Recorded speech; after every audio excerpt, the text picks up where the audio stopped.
que estéis aquí presentes y buenas tardes a todos los que nos están viendo de Latinoamérica. Y os agradezco que estéis aquí un domingo por la tarde en España, que será mediodía en Latinoamérica en los distintos sitios que están.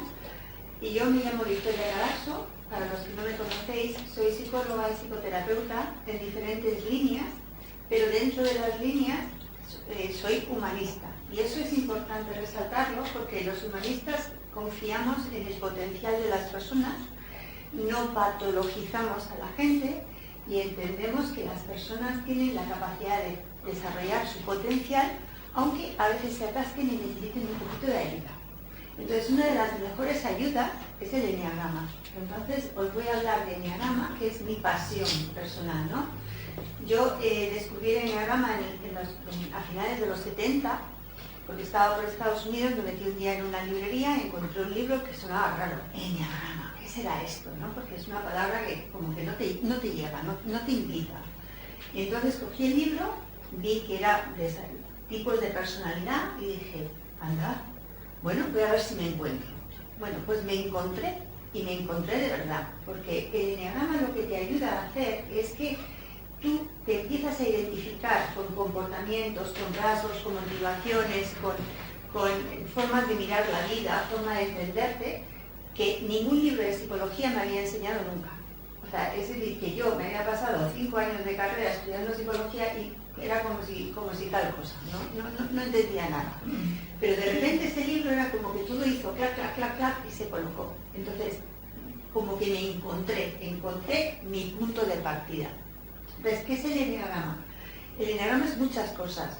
Por un lado es una tipología de personalidad que describe 9 formas de ver la vida, 9 formas de estar en el mundo, 9 formas de percibir, 9 formas de relacionarse, 9 formas de liderar, 9 formas de trabajar. Entonces, eso por un lado. Pero por otro lado, es para mi gusto la mejor herramienta de inteligencia emocional y desarrollo personal que existe. Porque cuando tú aprendes a conocerte a ti, entonces estás mucho más abierto para conocer al otro. Pero cuando tú no te conoces a ti, estás defendido, estás asustado, estás con miedo de cómo te presentas, cómo te ven, cómo te tienes que mostrar. Entonces ya no puedes ser tú mismo, ¿no? Y además también es un mapa de procesos. Es decir, que el eneagrama, veréis que ahora cuando hablemos del símbolo, que sirve para muchas cosas. Procesos en el sentido de que todos tenemos que hacer una serie de movimientos y de comportamientos y entonces lo que nos muestra es cuáles son los que suele hacer nuestro tipo. Y ahora explicaré esto en más detalle. Entonces, hay muchas escuelas de eneagrama, pero fundamentalmente hay 3 escuelas de eneagrama. Yo tengo la suerte de representar la que creo que para mí es la más importante, que es la escuela de Don Riso y Russ Hudson. Porque es una escuela que en vez de ver a las personas como la forma de meterles en una caja, ¿no? Es decir, te voy a poner una etiqueta y tú eres un tipo 5, eres un tipo 6, eres un tipo 7, te da la opción de que, aunque seas ese tipo, puedes ser ese tipo en la versión sana, en la versión malsana o en la versión media, que es donde solemos estar todos, aunque todos nos gusta vernos en la sana. Pero ahí es donde tenemos que llegar, todavía no estamos, ¿no? Entontonces, la escuela de Riso y Hudson tiene esa peculiaridad, que es que en vez de ver a las personas en su lado más negativo, te dan la esperanza de que todos podemos crecer para hacer nuestro mejor ser. Y esto es tremendamente importante, porque te da, como que dice, ánimo, ¿no? De, bueno, aunque yo sea este tipo y normalmente haga comportamientos que no me gusten, sin embargo, tengo un camino que me está marcando que va a hacer que yo sea mi mejor versión de mí mismo, ¿no? Entonces siempre empezamos un poco por el símbolo del eneagrama. El símbolo del eneagrama, como veis, parece ser que tiene más de 2000 y pico años, pero el símbolo se encontró como símbolo, pero no como este conjunto de enseñanzas. O sea, a este símbolo cada persona le fue atribuyendo distintas cosas. Entonces, cuando lo vemos como una tipología de personalidad, que es como lo voy a describir a vosotros, ahora lo vais a entender. Pero también puede ser un mapa de procesos, pero también puede ser una manera de ver el todo, ¿no? Entonces, Lo primero que vamos a ver es que el símbolo se compone de un círculo. Y este círculo representa la unidad, representa la totalidad, representa que de alguna forma, por un lado, esto puede ser todo el mundo y esto también puede ser cada uno de nosotros que tiene todas estas facetas, ¿vale? Entonces, representa el círculo en el sentido de que engloba la totalidad, ¿no? Y cada uno de nosotros luego puede manifestar algunas de las características de esa totalidad. Ahora voy a explicarlo más claro. Entonces, dentro de ese círculo, a mí me gusta poner una especie de metáfora, ¿no? Cuando nosotros estamos en el vientre materno, estamos en unión con nuestra madre y somos uno, ¿no? Es la sensación de unidad, no necesito nada, todo lo que necesito me lo dan, no tengo ninguna necesidad de... Estoy a gusto, estoy en paz, estoy unido con mi madre y tengo una sensación de unidad. Pero ¿qué es lo que pasa en cuanto que nacemos? Pues en cuanto que nacemos nos pone en contacto, por un lado, con el miedo a la vida y con el miedo a la muerte. ¿Por qué? Porque al nacer pasamos de esa unidad a una dualidad. Es decir, yo ya no estoy unido a mi madre físicamente, yo estoy separado de mi madre. Y si mi madre no me cuida, yo me muero. Entonces, el miedo básico, el miedo primigenio que tenemos todos es ese miedo. El miedo a la separación, el estar separado de la fuente, que eso es lo que me hace a mí tener la sensación de que yo no tengo capacidades, no tengo fuerza, no me puedo valer por mí mismo, ¿no? Entonces el bebé no lo piensa, simplemente lo siente que ha pasado de estar perfectamente a gusto a desconectado y que si no le atienden, entonces algo va a pasar ahí. Pero no lo puede pensar, porque en esa época el bebé no piensa, ¿no? Entonces pasamos de la unidad a la dualidad, pero la dualidad siempre implica la Trinidad, es decir, siempre hay... Si resulta que yo estoy aquí, mi madre está aquí, hay un camino entre mi madre y yo, que sería la tercera parte, la tercera fuerza, ¿no? Entonces, en este plano tendemos a ver las cosas en polaridades, blanco, negro, alto, bajo, bueno, malo, ¿no? Pero siempre lo que tenemos que aprender es a estar en el término medio, porque no hay nada que sea malo del todo ni bueno del todo. Porque todo llevado a su extremo se puede convertir en lo contrario. Entonces esto es lo que representa el triángulo central, que es las tres fuerzas, ¿no? Que de hecho hay tres fuerzas en el universo, ¿no? Que son los neutrones, los electrones y los protones, o positivo, negativo y neutro, o Padre, Hijo y Espíritu Santo. Es decir, que este concepto de Trinidad se da en todo, ¿no? Y por último, dentro del dibujo, veis que hay una estrella de 6 puntas, ¿vale? Esta estrella de 6 puntas significa que todo está en continuo movimiento. Entonces, nada es estático, todo está en continuo cambio. Y entonces, ese cambio nos da la esperanza de que, aunque nosotros creamos que vaya lo que me ha tocado, ¿por qué tengo que ser yo como soy? ¿Por qué tengo yo que tener este tipo de comportamiento? ¿Por qué tengo que tener yo? ¿Por qué me ha tocado a mí estos padres? ¿Por qué me ha tocado a mí esta familia? ¿Por qué me ha tocado a mí este contexto? Bueno, pues como todo está en continuo movimiento, eso también te da esperanza de que podemos desarrollar y mejorar en todo lo que nos propongamos, siempre y cuando seamos conscientes de ello, ¿no? Entonces damos por hecho que la gente es consciente, pero mucha gente no es consciente. Los que estamos aquí tenemos ya un nivel de conciencia un poquito más amplio, porque mucha gente que está en la calle no se quiere enterar de lo que le pasa.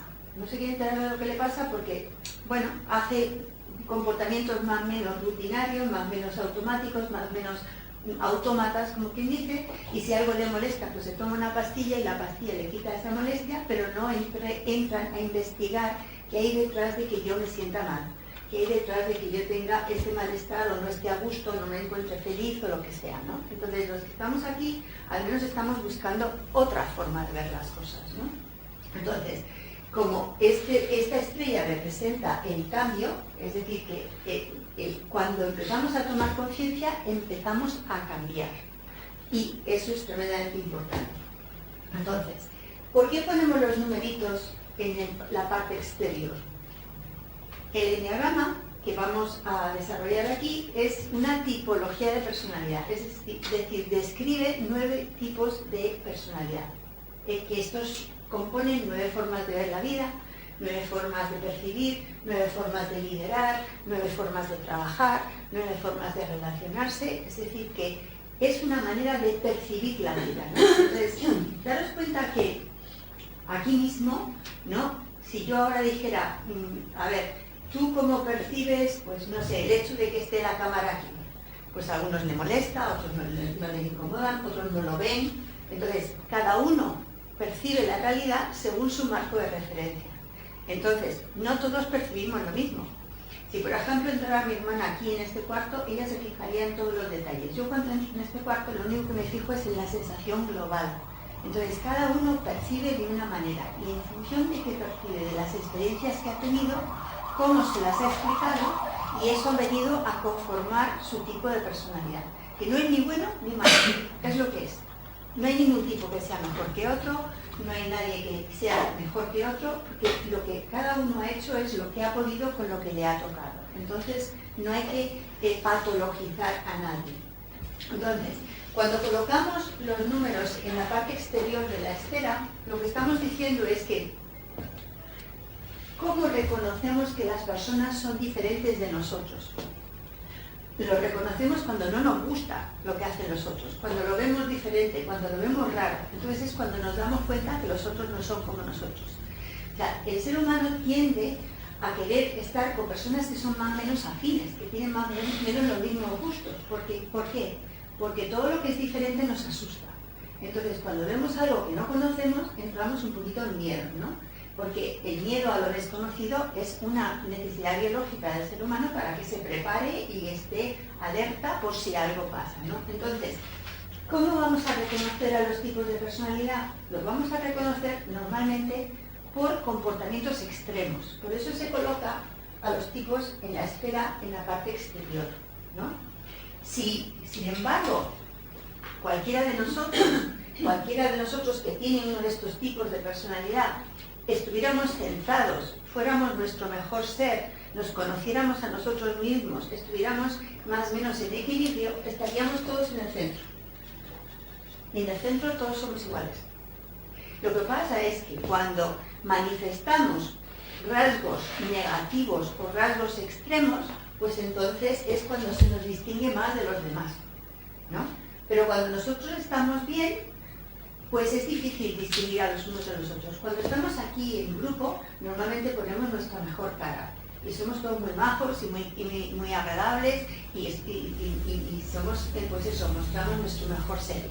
Pero luego cuando llegamos a casa, nos sale el genio, ¿no? Y entonces ese lo escondemos más o menos. Eso solo se lo enseñamos a las personas conocidas, ¿no? Porque ya sabemos todos que donde hay confianza da asco, ¿no?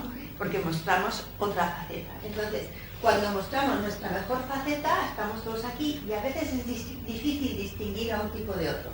Pero cuando sale la parte más negativa, entonces es cuando estamos en los extremos. Entonces, ¿por qué pintamos a los tipos en los extremos? Con números. Porque si les pusiéramos nombres, que os voy a poner nombres ahora, si les pusiéramos nombres, hay gente que te cae mejor, que te cae peor, pero los números son neutros. Entonces no te va a caer mejor un 8 que un 9 si tú no sabes lo que representa el 8 y el 9. Son neutros. Entonces no se puede decir que ninguno sea mejor ni peor que otro, simplemente son diferentes formas de percibir la vida, ¿no? Y insisto, ninguno es mejor ni peor que otro. La pregunta que siempre me hacen, que es la pregunta del millón, es ¿cómo llega uno a ser como es? ¿No? Uno llega a ser como es por el cúmulo de las experiencias que va viviendo. Sabéis que siempre ha habido un debate entre la biología y lo que es el entorno, ¿no? Pero cada vez más, por esto de la epigenética, se sabe que el ser humano, aunque nazca con una serie de genes, el que se activen o no se activen depende del entorno en el que se mueve. Y entonces, si tiene un entorno propicio, pues entonces va a desarrollar una serie de cosas. Si tiene un entorno que no es tan propicio, pues entonces, ¿qué es lo que estaba diciendo? Que se va a desarrollar una cosa u otra. Entonces, la personalidad se va haciendo a lo largo del proceso de desarrollo. Entonces, ¿cómo empieza el tema? Empieza fundamentalmente porque si nosotros, que somos, cuando venimos a este plano, cada uno lo interpretará a su manera según la religión que profese o la espiritualidad que tenga, pero cuando venimos a este plano somos puro amor. Pero en el momento que entramos en conexión con personas que, por lo que sea, pues están con miedos o están con comportamientos que no son tan amorosos, pues entonces la persona lo que va haciendo es resguardándose y metiéndose hacia adentro. Es como que empieza una separación entre lo que es mi esencia, lo que es mi auténtico ser, que es puro amor, y aquello que yo tengo que hacer para vivir en ese entorno, que es, me creo una estructura defensiva, que algunos le llaman ego, otros le llaman personalidad, ¿no? Entonces esa estructura defensiva en realidad es el miedo a que me hagan daño. ¿Y cuál daño es el mayor daño que nos pueden hacer? Que no nos quieran. El niño, cuando es un bebé, lo primero que piensa es, y si no me quieren, entonces ¿quién me va a cuidar? Y si no me cuidan, entonces ¿yo cómo voy a sobrevivir? Pero no es un tema así pensado, es totalmente biológico. Para empezar, no entienden por qué no les quieren. O sea, es que no lo entienden, porque si me han traído a este mundo, ¿por qué no me quieren, ¿no? Entonces, se dice que solo hay dos energías, ¿no? El amor por un lado y el miedo por otro. Cuando tenemos amor no tenemos miedo y cuando tenemos miedo no tenemos amor. Entonces, esas son las dos energías primarias, que luego se van convirtiendo en las distintas emociones que todos manifestamos, ¿no? Entonces, lo que va haciendo que vayamos estructurando, creando esa estructura de personalidad, es los miedos que vamos viviendo en relación con las personas con las que nos relacionamos.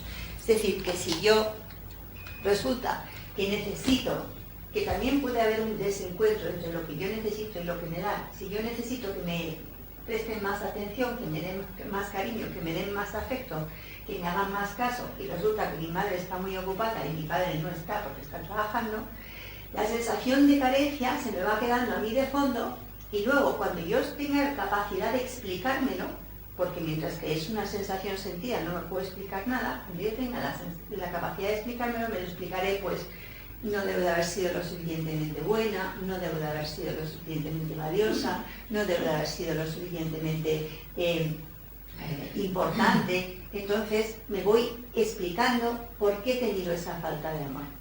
Una de las autoras muy famosas que ha escrito un libro que se llama Muero para ser yo, esta llegó a un punto que se le colapsaron todos los órganos, que cogió un cáncer, que estuvo en coma y se fue al otro plano. Y en el otro plano se encontró, o sea, ella se fue al otro plano, como lo cuenta ella, que es una autobiografía súper interesante. Pues ella no se quería a sí misma porque se sentía rechazada por su padre por unas decisiones que había tomado. Y entonces, cuando se fue enfermando, pues al final pasó al otro plano y en el otro plano se encontró con su padre y su padre le dijo que nunca la había dejado de querer. Y eso es lo que le dio la fuerza para volver a continuar en este plano y a contarnos a los que no nos hemos ido, pues que realmente lo que tenemos que aprender todos a hacer es amarnos a nosotros mismos. Y esto, que se dice muy fácil, es bastante difícil. ¿Por qué? Porque la mayoría de nosotros nos pasamos el día criticándonos y tratando de corregirnos. Y en vez de ser amables con nosotros mismos, lo que hacemos de alguna forma es machacarnos, ¿no? Y entonces tenemos un crítico interno ahí que nos está diciendo, tendrías que habernos hecho esto bien, parece mentira, y que nos está de alguna forma diciendo que si no tenemos lo que queremos es porque hemos sido malos, ¿no? Y esto tiene mucho que ver con la educación judeocristiana, de que si no tengo lo que yo deseo es porque en el fondo me están castigando porque yo me he portado mal. Aquí no nos podemos portar mal, pobrecitos, hacemos lo que podemos con lo que nos ha tocado. Lo único que pasa es que no lo sabemos hacer mejor. ¿Por qué? Porque no nos han enseñado. Entonces, ¿qué es lo que es para mí tan importante el Enneagrama? Pues que nos explica cómo hemos llegado a ser como somos y por qué hacemos lo que hacemos y por qué lo hacemos como lo hacemos y por qué unos hacen una cosa y otros hacen otra y por qué algunos nos caen bien y otros no nos caen tan bien. Pues a veces no nos cae bien porque en el fondo estamos viendo en el otro lo que no vemos en nosotros. Entonces, tenemos que ser conscientes que la realidad que vemos ahí fuera tiene que ver con la percepción que tenemos aquí dentro. y nuestra percepción tiene que ver con nuestras experiencias. Así que yo nunca voy a percibir igual que tú, porque mis experiencias son muy diferentes a las tuyas. Y eso no lo hace ni mejor ni peor. Simplemente que percibimos las cosas de distinta manera. Lo que yo tengo que aprender es a ser tolerante con lo que tú ves y tú con lo que yo veo. Entonces, eso es lo que va a hacer que nos sintamos bien. Primero con nosotros mismos y luego con nosotros, ¿no? Entonces, volviendo al círculo del eneagrama.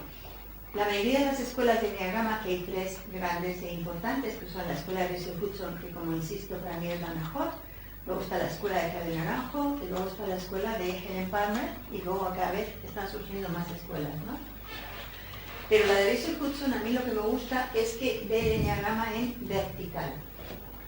Y ahora vamos a esto. Es decir, que cada tipo puede estar en un nivel sano, en un nivel medio o en un nivel mal sano. ¿Y eso qué significa? Cuando un tipo está sano, vibra en el amor. Y vibrar en el amor, todos recordamos cuando estamos enamorados, ¿no?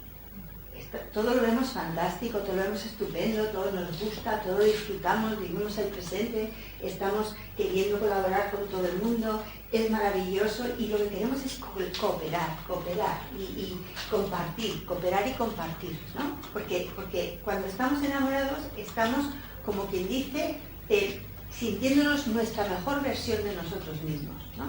Y ahí es donde idealmente queremos llegar todos, a volver a tener esta sensación de estar sanos. Pero la mayoría de nosotros nos movemos más o menos aquí, que es el nivel medio. Y en el nivel medio, ¿cómo estamos? Pues estamos compitiendo. ¿Sí? Porque tenemos la mentalidad de que si yo tengo algo, entonces tú no lo tienes. Cuando estamos en el amor hay como sensación de abundancia. Y cuando estamos en el nivel medio tenemos sensación de carencia. Nos falta algo. Entonces, si a mí me falta algo es que lo tienes tú. Y si lo tienes tú, yo tengo que competir para volverlo a tener yo. Entonces hay una mentalidad de carencia, de competitividad, ¿no? Y entonces yo me voy a agarrar a lo que tengo, por si acaso lo pierdo, y entonces eso va a decir que de alguna forma voy a estar como muy apegado a las cosas, en vez de poder vivir con tranquilidad. Y bueno, pues si todo lo que tenemos de alguna manera, como todo está en continuo cambio, lo vamos a tener una temporada, hasta la pareja, ¿no? Yo recuerdo que Luis Rosales, que tuve la suerte de conocerlo, el poeta del 27, decía, todo es para siempre mientras dure. ¿De verdad? O sea, todo es para siempre mientras dure. Y cuando estamos con alguien, pues va a estar para siempre mientras dure. Pero no hay nada que sea permanente, todo está en continuo cambio, ¿no? Entonces, cuando aprendemos a desapegarnos, entonces seremos mucho más felices. Pero cuando estamos ahí con la sensación de que hay que apegarse a algo, pues de alguna forma estamos con la carencia, con la rabia, con el enfado, con la frustración de que no tengo lo que yo quiero, ¿no? Y cuando yo me enfrasco y me pongo cada vez más competitivo, puedo bajar todavía un nivel más y estar en el nivel más sano, y entonces lo quiero a costa de lo que sea. Y entonces mato, robo, hago lo que haga falta porque yo lo quiero a costa de lo que sea. Y esto nos llevaría a lo que se llama la adicción, y ahí estaríamos combativos. ¿Qué pasa? Que la mayoría de nosotros, insisto, los que estamos aquí estamos más o menos en el nivel medio. De vez en cuando hacemos excursiones hacia el nivel sano, y no solemos bajar al nivel malsano, excepto cuando tenemos mucho estrés. Porque ¿qué hace que estemos en un nivel sano o en un nivel malsano? El nivel de conciencia que tenemos. ¿Qué quiere decir el nivel de conciencia? Cuanto más nos conocemos, cuanto más nos entendemos, cuanto más nos apreciamos, cuanto más compasivos somos con nosotros mismos, cuanto más estamos dispuestos a desarrollarnos, cuanto más queremos aprender cosas diferentes, cuanto más estamos... cuanto menos juicio hacemos, cuanto más entendemos a los demás, cuanto más compasivos somos, vamos subiendo los niveles. Y cuanto más estresados estamos y más queremos cambiar las cosas y más juicios hacemos y más criticamos y más evaluamos y más estamos enfurecidos, más vamos bajando los niveles. Entonces, este es lo más importante de la escuela de Russell Hudson, que no ven a los tipos en plano, como lo ven el resto de las escuelas, sino que ven a los tipos en perpendicular, es decir, que cada uno puede llegar a ser su mejor ser. Y eso pasa por tomar conciencia, eso pasa por conocernos, eso pasa por apreciarnos, eso pasa por cuidarnos, ¿no? Y eso es lo que se dice, y está escrito en un montón de templos. Primero, ámate a ti mismo. Ámate a ti mismo es, ocúpate primero de ti, porque si no, tú no puedes ocuparte de otro. Entonces, sin embargo, en la Iglesia nos lo ha dicho al revés, es ocúpate primero de los otros y luego ya alguien se ocupará de ti. Pero eso, en el fondo, es como una sensación de carencia, porque yo me puedo estar ocupando de los otros, pero me estoy desocupando de mí. Entonces tengo que esperar que alguien se ocupe de mí, ¿no? Entonces esto es importante. Entonces, ¿cómo llegamos a ser el tipo que somos? Pues a mí me gusta dibujarlo de la siguiente manera. Nosotros vamos por la vida teniendo experiencias y cada una de las experiencias va dejando emociones. Y esas emociones, como nadie nos ha enseñado a procesarlas, pues se van acumulando. Y van haciendo, como quien dice, un caldo de base, ¿no?, de todo lo que yo he ido sintiendo y todo lo que he ido percibiendo. Puede que no me acuerde de la imagen propiamente dicha, puede que no me acuerde de la sensación, pero lo que sí que es cierto es que la emoción se va quedando ahí debajo. Entonces, que yo tengo emociones de miedo, que son las más densas, pues entonces es como si yo tuviera una bolita que contiene ese miedo y que aparentemente está todo muy calmado hasta que algo me recuerda ese miedo. Y ahora os voy a explicar esto, que esto es muy importante. O puedo tener recuerdos de tristeza, que puede estar ahí más o menos calmado hasta que alguien me recuerda algo que me evoca la tristeza. O puedo tener recuerdos de enfado. Estos se llaman emociones de supervivencia. Cuando yo no tengo ni miedo, ni enfado, ni tristeza, entonces tengo alegría. Pero no suelo estar alegre si tengo miedo, no suelo estar alegre si estoy enfadado, no suelo estar alegre si tengo tristeza. Entonces, para que yo me encuentre alegre, tengo que tener claro que todas mis emociones negativas, que les llaman, aunque no son negativas porque son necesarias, están, como que dice, bajo control o las manejo. Entonces, ¿qué es lo que pasa? Que más o menos, si yo estoy en un ambiente más o menos conocido, pues mis emociones van a estar más o menos ahí, que no hacen, que no se activan, ¿no? Y eso es lo que le llamamos el umbral de tolerancia. Y cuando toda esta sensación de fondo de miedo, enfado, de tristeza, miedo, enfado, de tristeza, miedo, enfado, de tristeza, genera ansiedad. La ansiedad es un miedo sin objeto de miedo. O sea, es decir, la ansiedad es un miedo difuso, es un miedo que yo no me sé explicar, pero yo no tengo sensación de que controlo la situación. Entonces, todos los tipos tienen un miedo característico. Y desde ahí se va generando toda la estructura de la personalidad, que es lo que vamos a ver hoy, ¿no? Y ¿qué pasa? Que lo que hacemos para que esta sensación de malestar, esta sensación de descontrol, esta sensación de yo no manejo la situación, se mantenga a raya, usamos lo que se llaman mecanismos de defensa. Y es como si pusiéramos una tapa para que no salieran esas emociones. Entonces vamos a suponer que yo soy un niño, ¿no? Y entonces resulta que me dejan en casa, y esto es real, esto me ha pasado a mí, algunos de mis clientes me dejan en casa sola por la noche, una noche, y resulta que me despierto a las 3 de la mañana y yo tengo 5 añitos y no hay nadie. Y entonces miro alrededor y me llevo un susto de muerte. Y me quedo con todo ese miedo. Mis padres no le dan importancia, incluso me ridiculizan porque yo me he asustado, dicen, pero ¿qué más da? Que no sé qué, que no sé cuántos, y yo me quedo con ese miedo. Y se queda aquí. Y esa sensación de miedo, que es una sensación física, a mí ya se me ha quedado aquí grabada. Pero ahora resulta que pues voy un día y estoy con mi madre por el mercado y bueno, pues me gusta algo, me voy para allá y de repente me pierdo. Y tengo una sensación de estoy completamente desprotegida. Y entonces ese miedo, bueno, luego me encuentran, pero ese miedo se me queda aquí. Entonces todo lo que se me va quedando va haciendo que yo me vaya sintiendo de una forma o de otra. Y todo eso lo quiero proteger y genero una estructura externa con los mecanismos de defensa para mantenerlo a raya. Y eso es lo que va a dar lugar a mi tipo de personalidad. ¿Vale? Entonces, ¿qué pasa? Que yo más o menos, si todo está fantástico, pues entonces esto no se me activa. Ay, pero si resulta que tengo mucha presión interna, que resulta que por lo que sea cambia mi bioquímica, cambia mis hormonas, cambia mi sensación física, cambia, no sé, he comido algo que me genera ansiedad, entonces estas empiezan a hacer blu, blu, blu, blu, blu, blu, blu, blu, blu, blu, blu, y entonces a lo mejor una de estas ¡fium! Sale para afuera. Y entonces yo tengo una sensación de miedo sin saber de qué. No sé por qué tengo miedo. Y precisamente porque no sé por qué tengo miedo, me asusto más. Y entonces le cojo miedo a tener miedo. ¿Entendéis? O por el contrario, resulta que entro en contacto con alguien que está enfadado. Y entonces activa mi enfado. Y entonces yo digo, me ha enfadado este. No te puede enfadar este si tú no tienes enfado dentro. Entonces, ¿de quién es la responsabilidad de lo que nos pasa? De nosotros mismos. Creemos que la responsabilidad está ahí fuera, pero no está ahí fuera, está aquí dentro.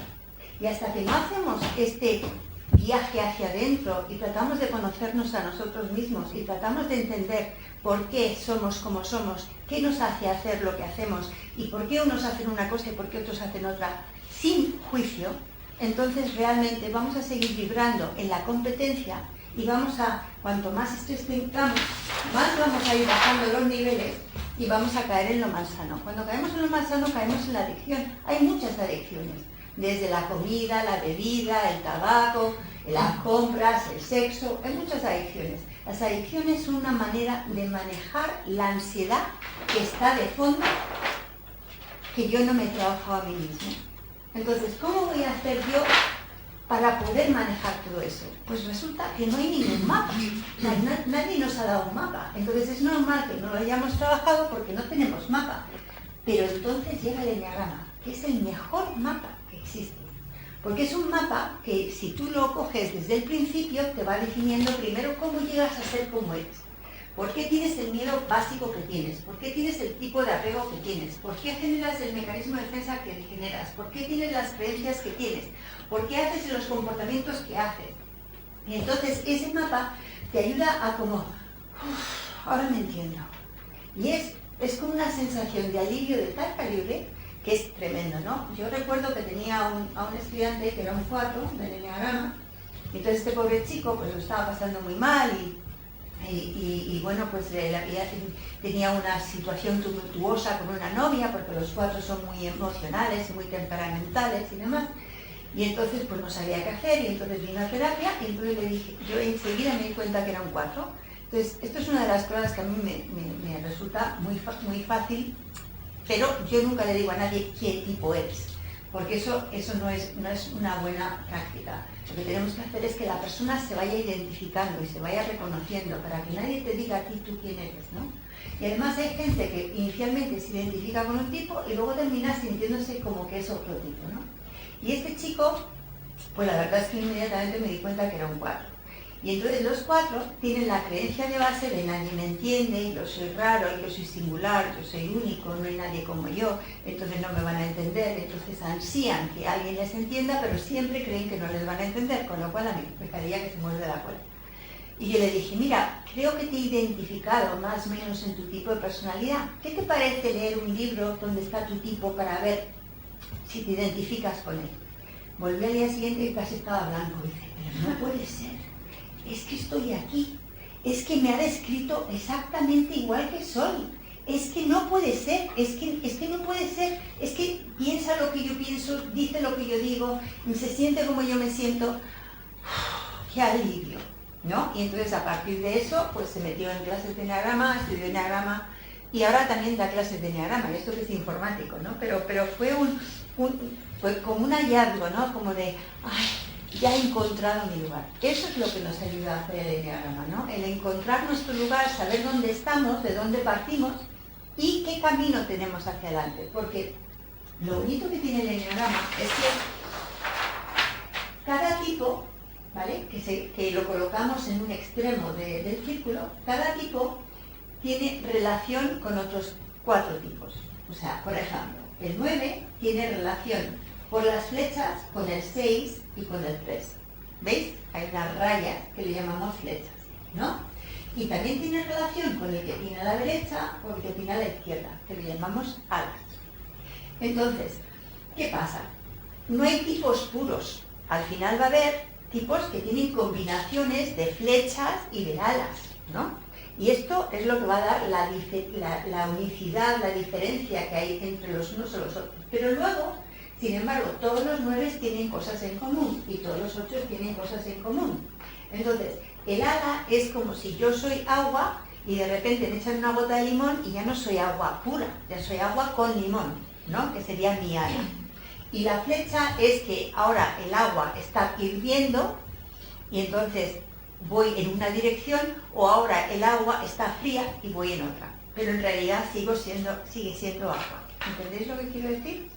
Entonces, veis que hay un montón de combinaciones. Entonces, ¿qué es lo que voy a hacer yo hoy brevemente? Porque si no, o sea, es decir, nosotros damos la formación de eneagrama, puedes hacerla tan larga como quieras. O sea, cuando a los alumnos les gusta el eneagrama, luego se enganchan con el eneagrama y lo viven con la misma pasión que lo vivo yo, ¿no? Entonces hay personas que pueden estar conmigo pues todo lo que yo dé de cursos, ¿no? Entonces, bueno, para abreviarlo, voy a coger de cada tipo su miedo básico. Y vamos a ir declinando su miedo básico para que entendáis cómo se construye su personalidad, ¿vale? Entonces, voy a empezar por el 8. Siempre empezamos por el 8 porque hablamos, que esto se me ha olvidado deciros, que nosotros hablamos de que los tipos a su vez pertenecen a 3 tríadas, que esto se correlaciona con los 3 cerebros. Entonces, hay tipos que llamamos instintivos, hay tipos que llamamos relacionales y hay tipos que llamamos mentales. Y eso hace, ¿qué quiere decir eso? Eso quiere decir que, aunque todos tenemos los 3 cerebros, porque el instintivo se correlaciona con el cerebro reptiliano, el relacional con el cerebro límbico y el mental con el cerebro neocórtex, ¿no? Aunque se correlacionan, sin embargo, todos tenemos los 3 cerebros, pero hay personas que perciben más de forma instintiva, otros que perciben más relacionalmente y otros que perciben más mentalmente. Yo no sé si vosotros alguno habrá estudiado PNL, ¿no? Programación neurolingüística. Allí hablan de que hay personas visuales, personas auditivas y personas cinestésicas, ¿no? Las cinestésicas son las que están más en contacto con su cuerpo.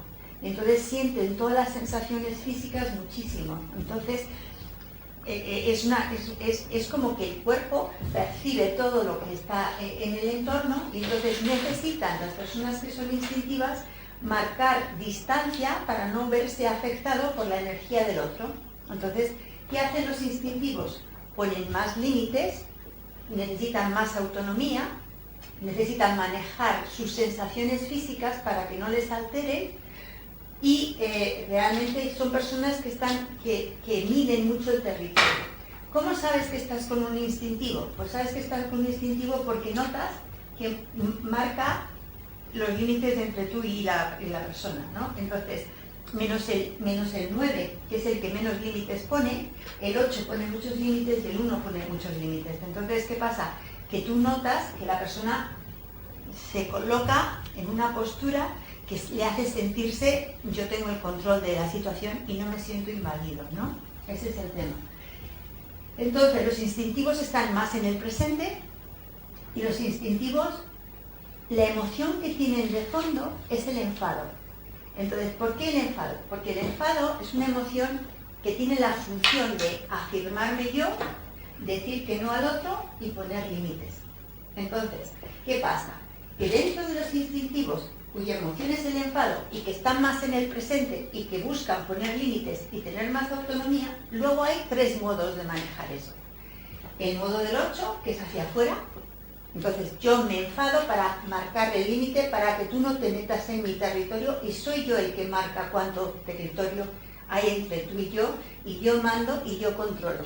Entonces es una manifestación de la energía instintiva hacia afuera.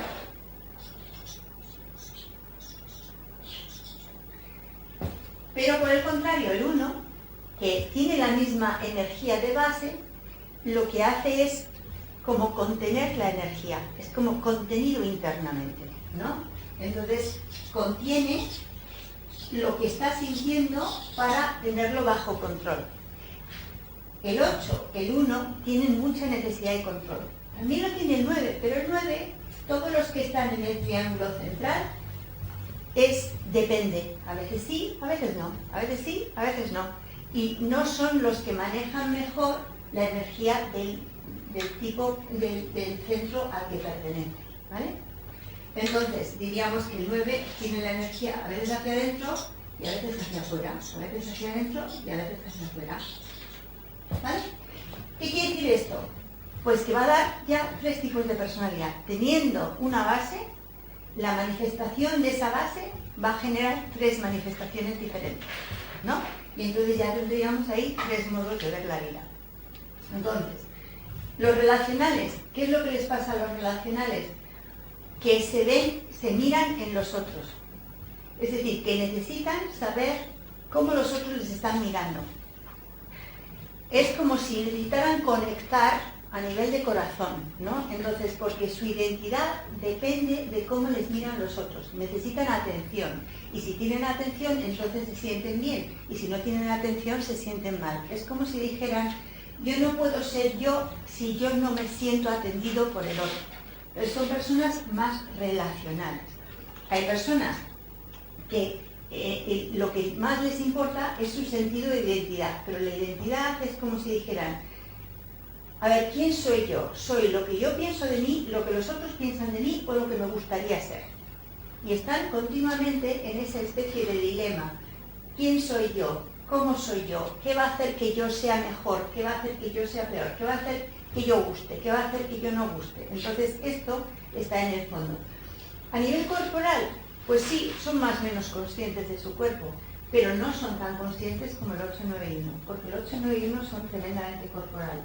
Los relacionales están más, o sea, si lo hiciéramos la comparación con la PNL, diríamos que el 8, 9 y 1 son kinestésicos, son sensación sentida en el cuerpo. Y los 2, 3 y 4 son auditivos, se quedan con lo que les han dicho de ellos mismos.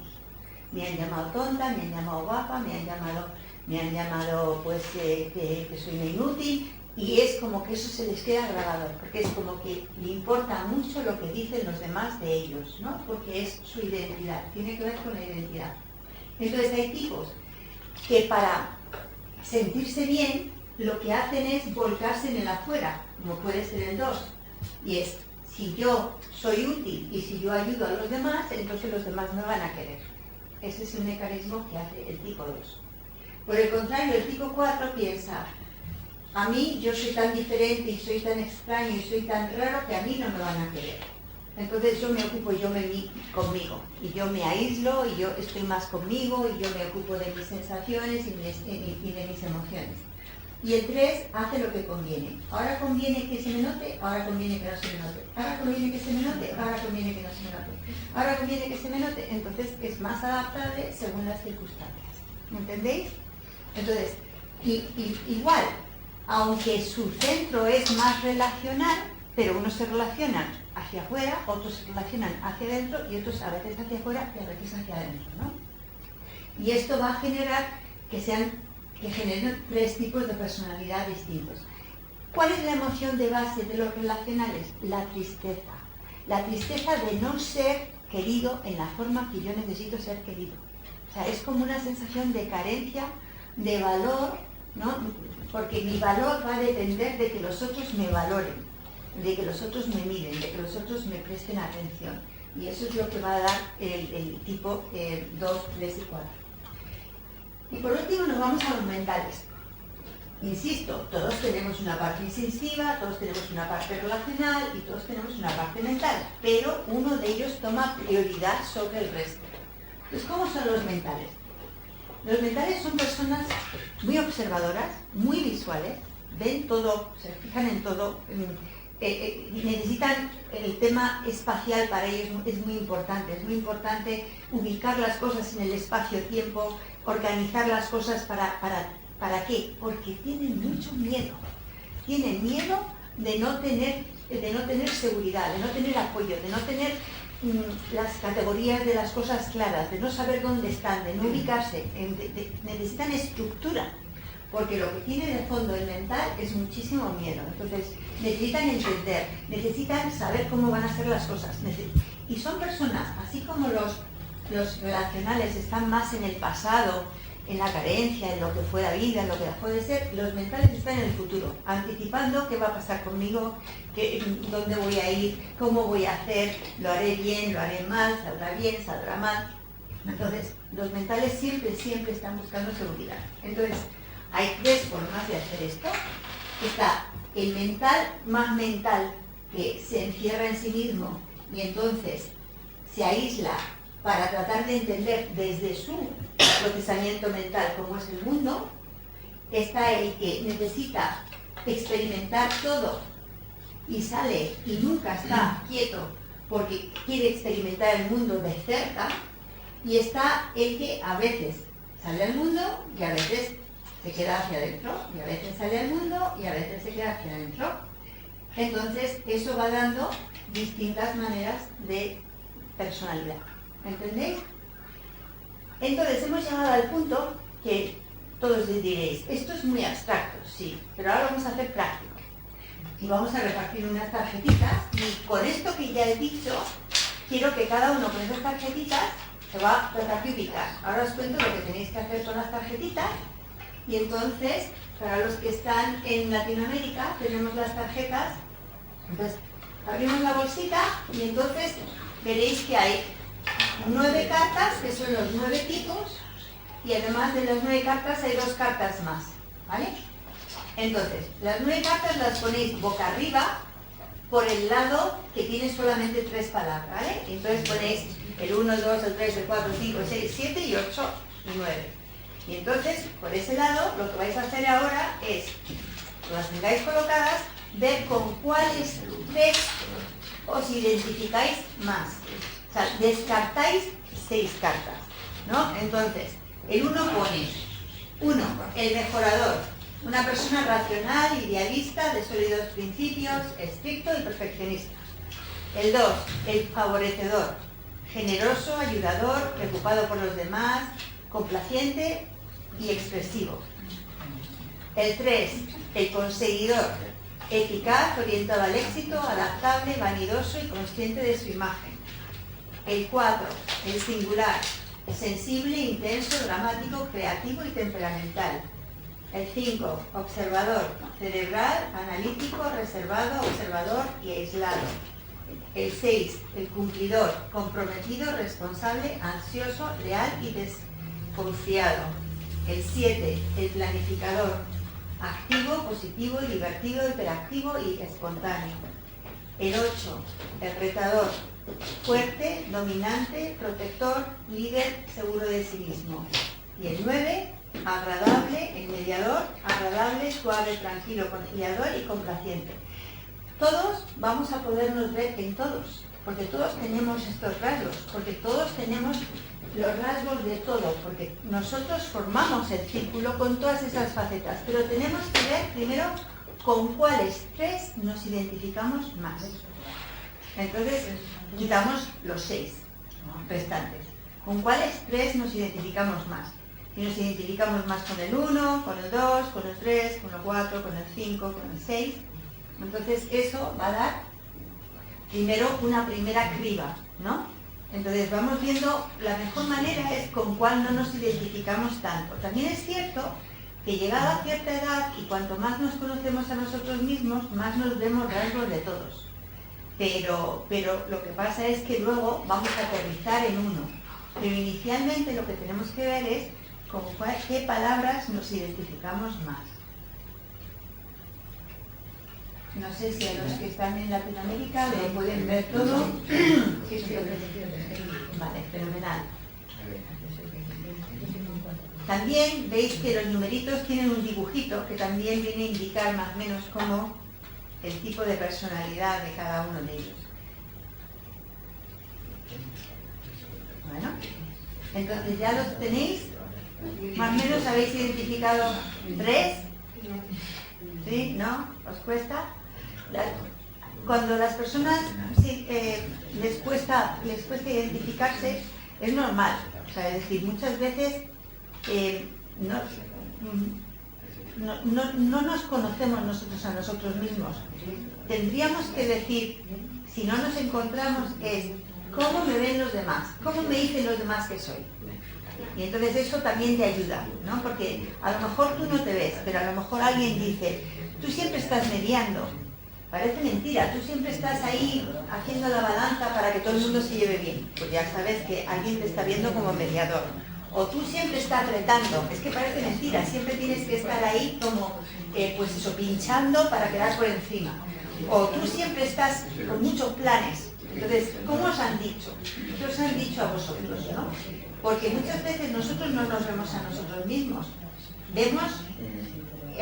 Nos vemos en función de que lo que los otros nos dicen de nosotros. Entonces eso nos hace cuestionar. ¿Lo tenéis ya? ¿Los tres que son? ¿Tres? Vale, pues cuando tenéis los tres, entonces quitáis los otros 6 y les dais la vuelta. Y entonces tenéis una descripción de cada uno de los tipos. Entonces, al ver la descripción, eso os ayuda más a identificaros con uno. Pero insisto, todos tenemos de todo. Es el que más te suene. Y claro, es una descripción muy cortita, ¿no? Muy cortita de cada uno. Entonces, bueno, pues os doy tiempo para que os la leáis.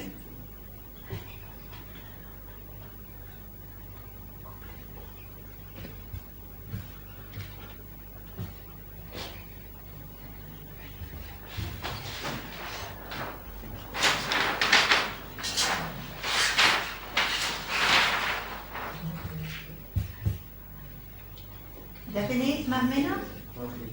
¿Sí? Si alguien tiene dudas, vamos a salir de dudas con las otras 2 cartas que hay, ¿no? ¿Quién eres? Y tarjetas del enneagrama. En la que tiene quién eres, en la parte de atrás pone miedo básico y deseo básico. Y ahora voy a hacer una batida por los miedos básicos y los deseos básicos. Lo que hace que la personalidad se vaya conformando son los miedos y los deseos que tiene la persona. O sea, los miedos que pasan y lo que desea hacer. Entonces es como una dinámica continua entre el miedo y el deseo, miedo y el deseo, miedo y el deseo, ¿no? Entonces cuando tú dudas con el tipo, entonces si te vas a los miedos y los deseos, ves si encaja ese miedo básico contigo. Y puede ser que te encaje, puede ser que tú no lo reconozcas, pero a lo mejor hay personas que esto justo les hace que lo reconozcan. Entonces voy a dar una vuelta por los miedos y los deseos, ¿vale? A ver, en principio, identificaos aquí. ¿Todos os habéis más o menos identificado? ¿Sí? A ver, ¿hay algún 8 aquí? No, ¿verdad? No me parecía. Vale. Entonces, os cuento cómo es la personalidad del 8, para que lo entendáis, ¿vale? Para que entendáis muy brevemente, muy escuetamente. El 8 tiene mucho miedo a que le hagan daño. Entonces, ¿qué hace? Compensa acorazándose y va de fuerte. Pero todo el que va de fuerte, en el fondo por dentro, se siente débil, se siente vulnerable. Entonces el miedo básico del 8 es miedo a ser vulnerable, a que me hagan daño, a que me quieran controlar. Por lo tanto, saco toda la fachada externa de yo soy fuerte, yo soy poderoso y te reto para ver que tú te des cuenta de que yo soy fuerte y poderoso y no te atrevas a meterte conmigo. Pero en el fondo están con miedo de que se metan con ellos. ¿Entendéis? Entonces, eso sería indicativo del tipo 8. El tipo 9. El tipo 9 es un tipo que de alguna forma ha sentido en su infancia que no tenía un lugar, ¿no? Que como que de alguna forma, pues, sí, estaba ahí, pero que no le prestaba la atención que necesitaba. Entonces el 9, para pertenecer, quiere estar conectado, para pertenecer, entonces trata de ser un niño bueno, un niño que no molesta y así no le van a echar de casa. Inicialmente, los niños 9 empezaron siendo muy movidos, pero de alguna forma, en algún momento alguien les dijo, cuidado, que esto no nos gusta, y entonces el niño 9 se volvió modosito, tranquilo. Entonces, ¿de qué tiene miedo el 9? Tiene miedo al conflicto, tiene miedo a que haya desconexión. Y entonces, ¿qué trata de hacer? Pues estar tranquilo, estar en paz, que haya buen rollo. Eso es lo que hace el niño 9, ¿vale? El niño 1, de alguna forma, lo que vivió en el fondo es que le hacían caso si era bueno, le hacían caso si se portaba bien, le hacían caso, o sea, le premiaban por ser bueno, por ser responsable, por hacer las cosas bien, por hacer las cosas perfectas. Entonces, ¿qué aprendió? Pues yo tengo que ser bueno. Entonces, pero claro, eso se volvió como una especie de exigencia, ¿no? Entonces, ¿qué pasa? Que los unos quieren ser íntegros, quieren ser buenos, no quieren ser malos, quieren que la gente no les critique, no les evalúe, ¿no? Y entonces, de alguna forma, en algunas escuelas de Enneagrama lo llaman perfeccionistas. Son personas que tienen un crítico interno muy fuerte y que continuamente están tratando de mejorarse para que nadie les critique. Entonces, eso es como es un peso importante que llevan los niños, ¿no? El niño 2 es como si dijera, uy, ¿cómo hago yo para que me quieran? No tengo la sensación de que me van a querer por mí, me van a querer si yo hago algo, pues yo voy a ser simpático, agradable, ayudador, cariñoso. Entonces, ¿a qué tiene miedo el 2? A que no le quieran. Entonces, ¿qué hace? Comportamientos que cree que van a hacer para que le quieran. Entonces, se convierte en útil para los demás para que le quieran, ¿no? El 3, ¿qué siente de fondo? Siente que no es valioso por sí mismo. Como ya habéis visto antes, hemos dicho que de la triada 2, 3 y 4 siempre está muy pendiente de cómo le ven los demás. Entonces es como si dijera el 3, bueno, yo para que me quieran tengo que ser bueno en algo, tengo que destacar en algo, tengo que triunfar en algo, tengo que tener éxito en algo. A lo mejor es en las notas, a lo mejor es en el trabajo, a lo mejor es en cómo hago las cosas. Entonces me esfuerzo para que me validen desde fuera y digan, ay, qué bien lo has hecho. Y entonces yo, al sentirme admirado, me siento querido. ¿Entendéis? Y el miedo básico que tiene de fondo el 3 es a no sentirse valioso. El 4 es como si tuviera la sensación de, esta gente que hay aquí en mi casa, es que no, ellos y yo no somos iguales. O sea, aquí yo soy raro, ellos son raros, o sea, no hay como conexión. Entonces, no creo que me vayan a entender. No me pueden querer como soy. Entonces, bueno, pues como no me quieren como soy, yo voy a ser singular y yo voy a ser diferente.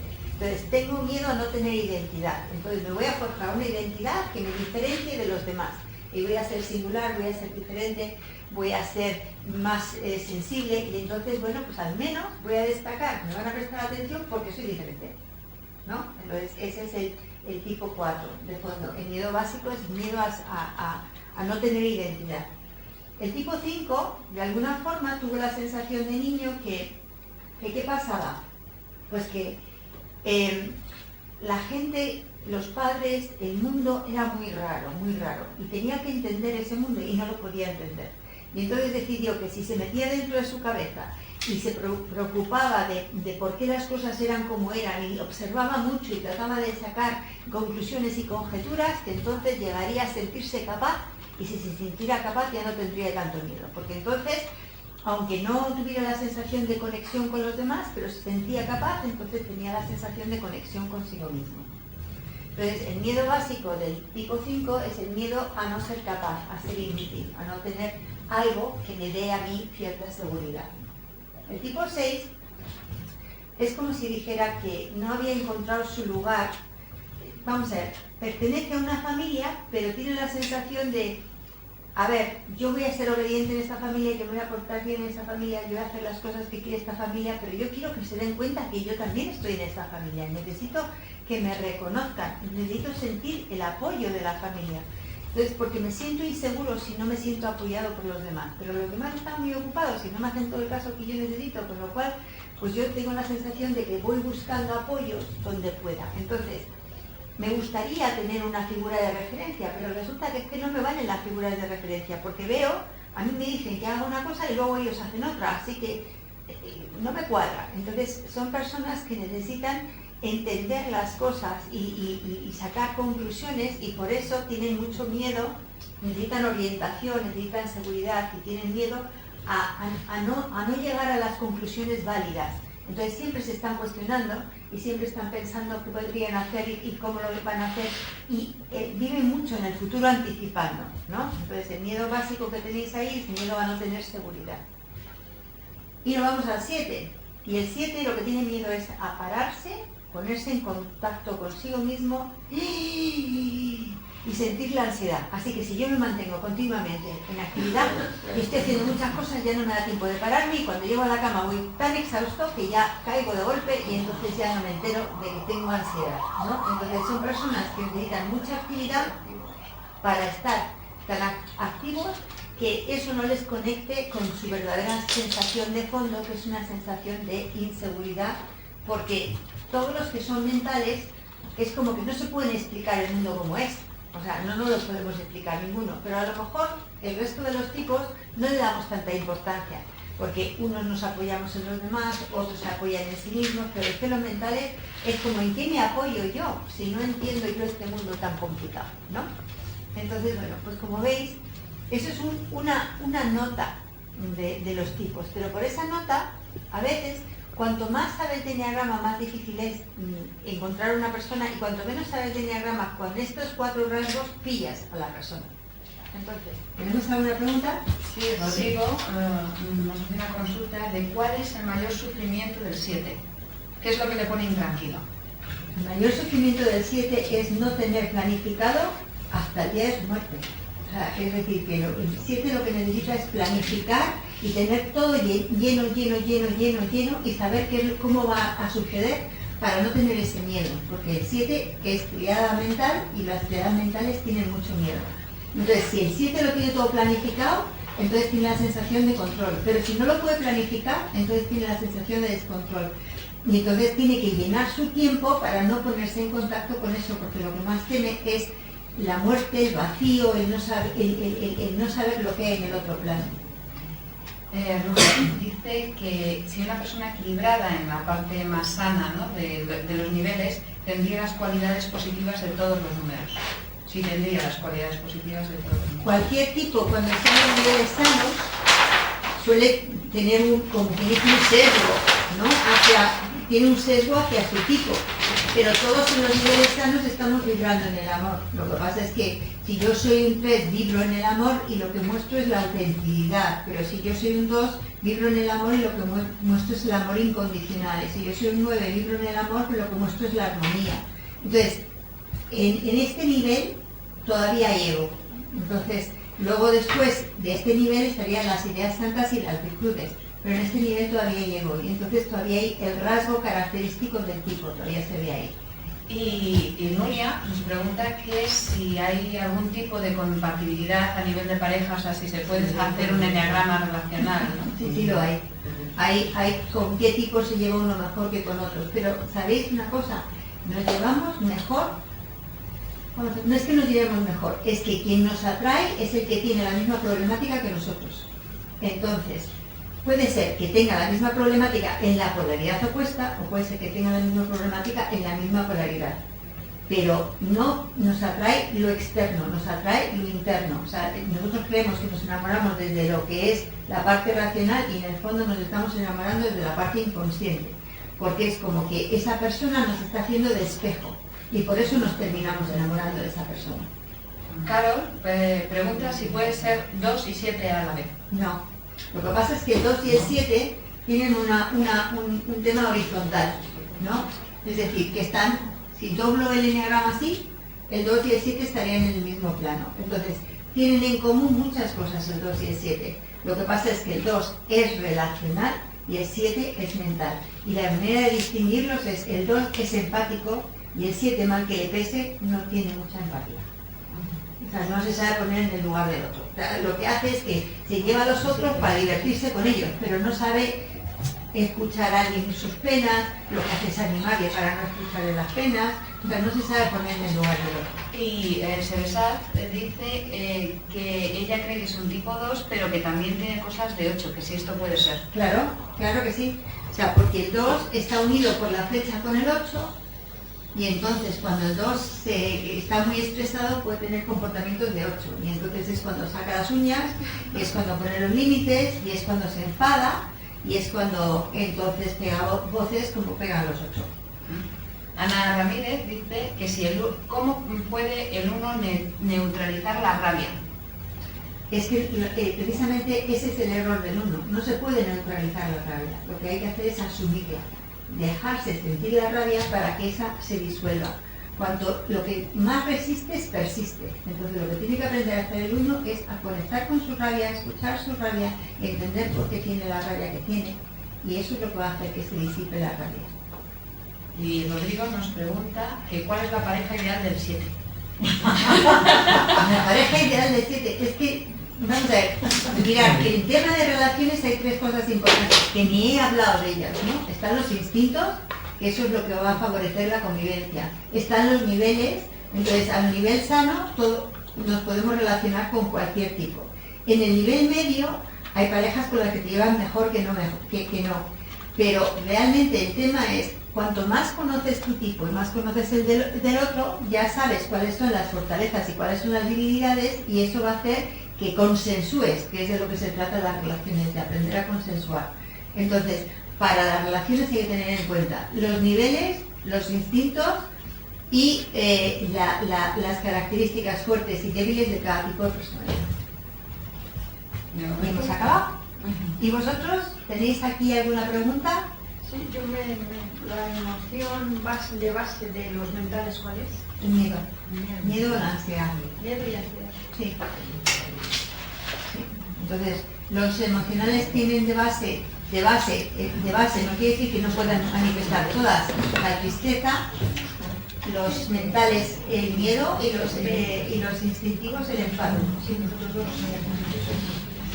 para aumentar el nivel de una vez que tienes difíciles, como poder crecer hacia esa situación sana, ¿no? Claro, en el momento, cuando tú más te vas conociendo, o sea, los pasos del cambio, de estar bien contigo son, primero me doy cuenta, que mucha gente no se da cuenta, pues que ni es consciente de cómo son y por qué son. Luego me acepto, aunque no me guste donde estoy, y ya que me acepto, y luego empiezo a transformar. Y lo bueno que tiene el Enneagrama es que no solamente es un diagnóstico de tu tipo de personalidad, sino que el trabajo de cada tipo consiste en integrar las flechas, en aprender de los tipos que tienes en caminos de las flechas, porque son la otra polaridad de ti. Entonces, para que nosotros seamos nuestro mejor ser, tenemos que integrar las polaridades. Entonces, cuando entregamos, por ejemplo, el 8 es el que más límites marca, ¿no? Y es el que más se afirma, y es el que va más de fuerte. Y el 2 le cuesta mucho poner límites, no le gustan los conflictos, y entonces, bueno, pues normalmente va de complaciente. Pues el 2 tiene que aprender del 8, y el 8 tiene que aprender del 2.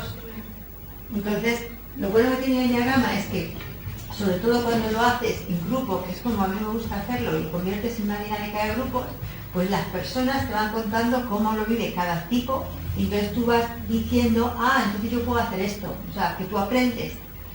El ser humano aprende modelando a otros, pero si no tiene modelos a qué copiar, pues entonces no sabe cómo. Pero si tú ves que tú eres 2 y tienes que aprender a poner límites, le preguntas al 8, a ver cómo lo haces, explícamelo, que yo no lo sé hacer, a ver, ¿cómo tendría yo que hacer para poner límites?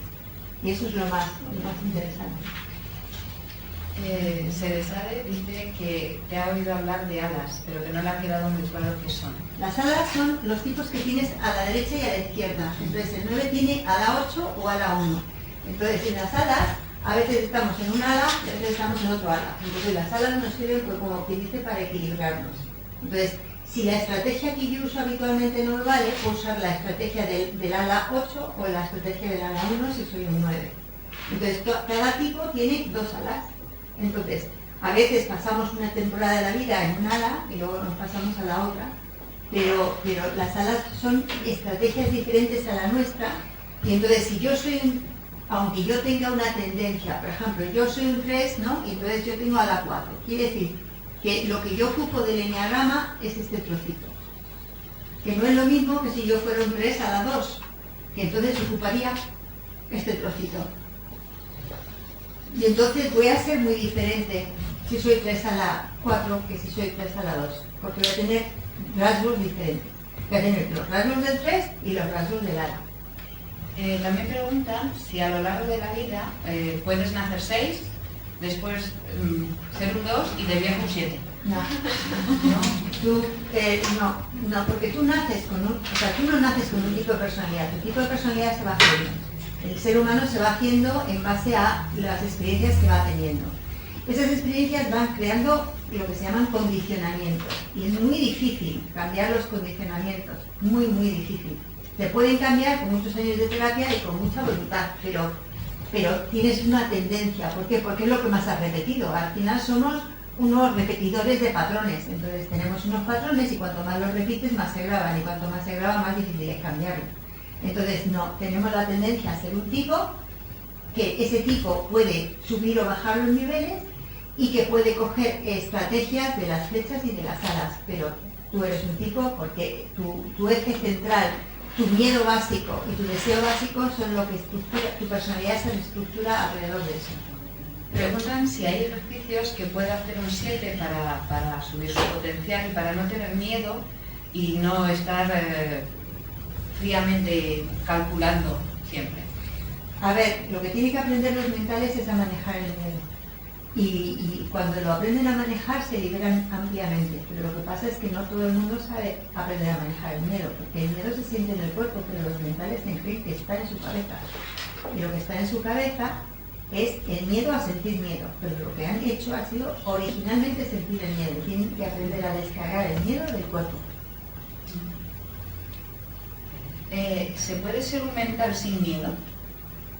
Sí, si te lo has trabajado y has aprendido a manejar el miedo, sí. Sin miedo no. Sin miedo que te sobrepase. O sea, es decir, todos tenemos miedo.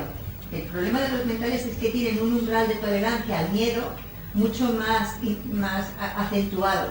Porque es como que como tienen tanto miedo de base, cualquier cosa les activa el miedo. Pero si bajan los miedos de base, entonces pueden vivir con el miedo como los demás. Sade nos pregunta que si en tus clases se puede aprender a cómo mejorar, cómo desarrollar. En todas las clases lo que hacemos es no solamente describimos los tipos y las personas se identifican y van contando cómo lo viven y tal, sino que también se les va dando pautas para ir manejando todo eso. Pero siempre todo cambio supone, me doy cuenta, me acepto donde estoy y hago la transformación en la dirección que yo quiero. Bueno, pues muchas gracias a todos por haber venido. Espero que os haya gustado, que os haya interesado, que os hayáis más o menos identificado y que bueno, pues a lo mejor os interese continuar con la formación, que es como terapia de grupo, ¿no? Pero no es terapia de grupo, con la base del enneagrama y entonces vas viendo cómo las distintas personas hacen lo que hacen y nos va ampliando la visión del mundo. Espera, Victoria, hay más preguntas, un momentito. Pepillo dice que qué puede hacer para aprender más de sí mismo. A ver, aprender más de sí mismo consiste en aprender más enneagrama. O sea, es decir, vamos a ver, yo que soy psicóloga y que estoy formada en un montón de terapias, la herramienta que yo creo que más me ha ayudado ha sido el enneagrama. ¿Y cómo? Pues estudiando el enneagrama, participando en el enneagrama, conociendo a otras personas y preguntándoles cómo vives tu ser 4, cómo vives tu ser lo que sea, ¿no? Entonces, eso es lo que te va a hacer enriquecerte. El leerlo sin más, pues sí, teóricamente se nos puede quedar alguna cosa, pero no hay manera de mantener las taxonomías en la cabeza. Yo ya tengo los tipos, porque he visto muchos tipos de los distintos tipos y entonces ya lo entiendo, ¿no? Pero es, por un lado, ver la parte teórica, pero también la interrelación con tipos diferentes es lo que nos va a dar el conocimiento de la. Y nos preguntan también qué vocación debe tener el 7 para que no sea su vida tan ajetreada. El 7 lo primero que tiene que darse cuenta es que lo único que tenemos es el aquí y ahora. Y el 7 es que va corriendo y el tiempo va detrás. O sea, el problema del 7 es que no está nunca en el aquí y ahora. Entonces, el 7 tiene que aprender a estar aquí ahora, a ponerse en contacto con su cuerpo, aunque su cuerpo libre de ansiedad, el poderlo mantener y poderlo sostener, porque eso es lo que le va a hacer que le pierda el miedo a la sensación física de vacío, que es la que tiene el 7 por dentro. Bueno, pues muchas gracias a todos, damos por concluido. Nada, que os guste.